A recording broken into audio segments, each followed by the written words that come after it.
జరిగింది. 16 years complete అయిపోయింది. So salary 75,000 rupees per month. మా మిస్సెస్ కూడా టీచరే. మా మిస్సెస్ గవర్నమెంట్ హై స్కూల్లో ఎంఎస్సీ బీడీ ఆవిడ కూడా మ్యాథ్స్ స్కూల్ అసిస్టెంట్గా వర్క్ చేస్తూ ఉంది. ఆవిడ salary 92,000 rupees per month. So నేను ఒక 2021వ సంవత్సరం ఎండింగ్ నుంచి బిజినెస్ని టేకప్ చేశాను. అంతకుముందు ప్రొడక్ట్స్ యూజ్ చేశాను. సో ఐడియా అయితే మా అమ్మగారి పేరు మీద ఉంది. సో నేను గవర్నమెంట్ స్కూల్ టీచర్ కాబట్టి నేను ఈ బిజినెస్ చేయకూడదు. సో మా అమ్మగారికి ప్రొడక్ట్స్ యూజ్ చేయడం, ఆవిడకి హెల్త్, నేను బిజినెస్ అయితే చేయలేదు. ఒక 2 years 2021 బ్యాక్ నేను బిజినెస్ చేయలేదు. అయితే నేను గ్రూప్ 1 గ్రూప్ 2కి ప్రిపేర్ అవుతూ మా ఆంధ్ర కాబట్టి జగనన్న విద్యా క్యాలెండర్ వస్తుందని ఆల్మోస్ట్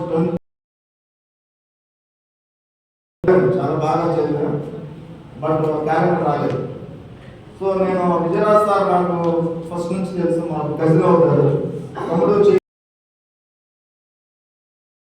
అని చెప్పేసి అంటా ఉంటే నేను పట్టించుకోవాలి. ఎందుకనంటే లక్ష్యంగా ఉండేది. సో నేను ఏం చేశానంటే ఈ క్యాలెండర్ పడేలా లేదు, ఆర్థిక వ్యవస్థ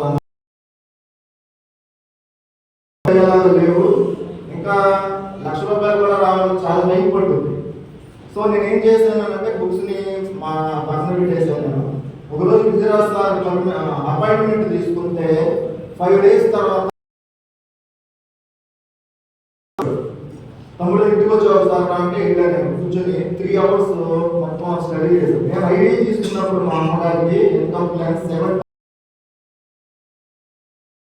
అప్పుడు నేను స్టార్ట్ చేసినప్పుడు 10 types ఆఫ్ ఇన్కమ్. సో కన్ఫ్యూజన్గా ఉంది మొత్తం. అప్పుడేమో పీవీ ఉండేది, ఇప్పుడేమో పీవీ ఉంది. మొత్తం స్టడీ చేసి సార్ దగ్గర కూర్చొని నువ్వు చదువుకున్నాక చూడు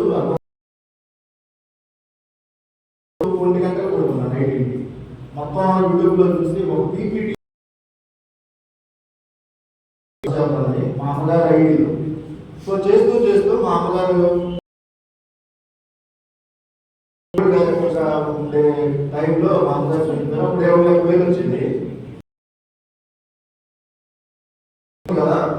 సో అమ్మ పేరు ఉన్న ఐడియాని నేను పేరు పెడితే నాన్న అకౌంట్లో ఇప్పుడు ఎంత పడుతున్నాయంటే 1,32,000.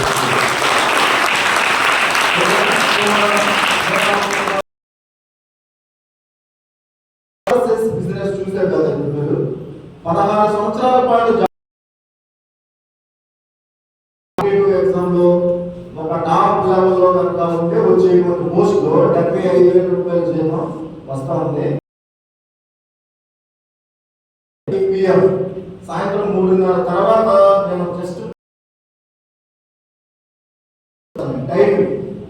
సో అలా చేస్తూ పోతే మార్నింగ్ స్టార్ట్ అయినప్పుడు మా టీంలో 19 మంది స్టార్ డైరెక్టర్స్ వచ్చారు.